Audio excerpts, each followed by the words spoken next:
From connected devices to infrastructure to critical mission systems, Raytheon works across networks, markets, and continents, and defends every side of cyber to make the world a safer I wanted place. to ask about back to the AI question, and you talked about AFWorks.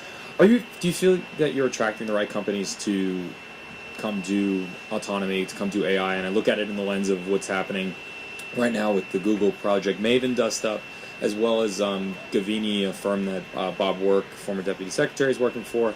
Gavini did a study that found, I believe, only 2 of the top 100 autonomy companies, or I'm sorry, AI companies, are actually hold unclassified Pentagon contracts. So are you attracting the right people? And if not, what can you do to improve it?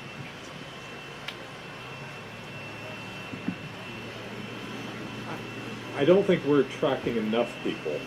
Whether they're the right people or not, I think that's a separate question. I'm not sure that we'll be able to answer that until we're working with a broader set of the industry base that's working AI. I can tell you the companies driving AI are a different breed of company than those that drive evolution in hardware, especially companies that drove hardware that have gotten us to today's military. The paces are faster, turnovers are quicker. Software is done in month cycles, not year cycles, and we've had success in places like Boston with the Kessel Run software factory, being able to bring in developers and having software viewed more as a service than it is a product. I was trained that software was a product just like hardware. That's how you were taught acquisition. And now it appears that software is much more of a service. You get a good set of coders in, they can push out so much code per month. You put them with the user that's going to use the code, and together they're able to collaborate to make sure that the developer is creating something that the operator is using. That's working very well for us in Boston, and we're looking to expand that. But that's the basic mechanism to move towards AI. We're going to need people that are working with us that are software people, that are working, tweaking algorithms with the users that use them. And it's probably a different company than worked with us over the past 10 years. So we're looking for opportunities to use things like small business dollars, to use AFWorks, so that we can get those companies in. But to the Undersecretary's remarks earlier, we have to do that much faster. In a business, especially small companies that are looking for venture capitalist dollars, we have to move faster than we can move even on our best days in the government. So we're looking for ways that we can do awards on like weeks instead of months, but right now don't have answers. But your question is a good one. If we end up making ourselves so slow and sclerotic that we can't work with this vibrant, churning current of innovation in industry, then we could lose out to companies or nations that can.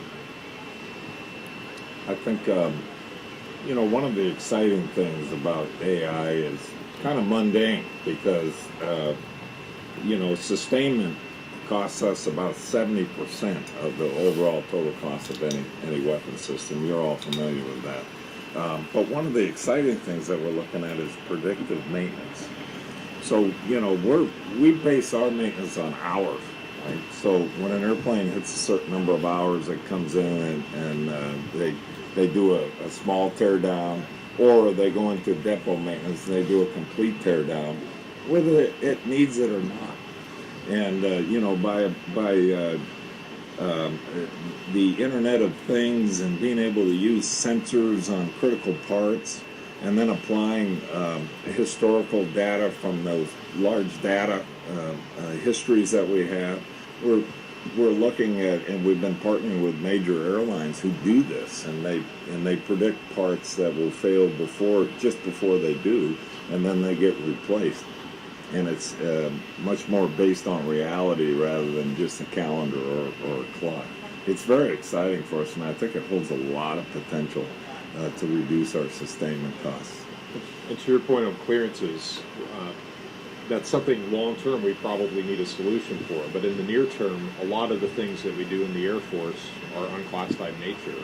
Maintenance and sustainment are 70% of the budget. The data is not sensitive, it's unclassified. But we're spending most of our money trying to keep old planes flying.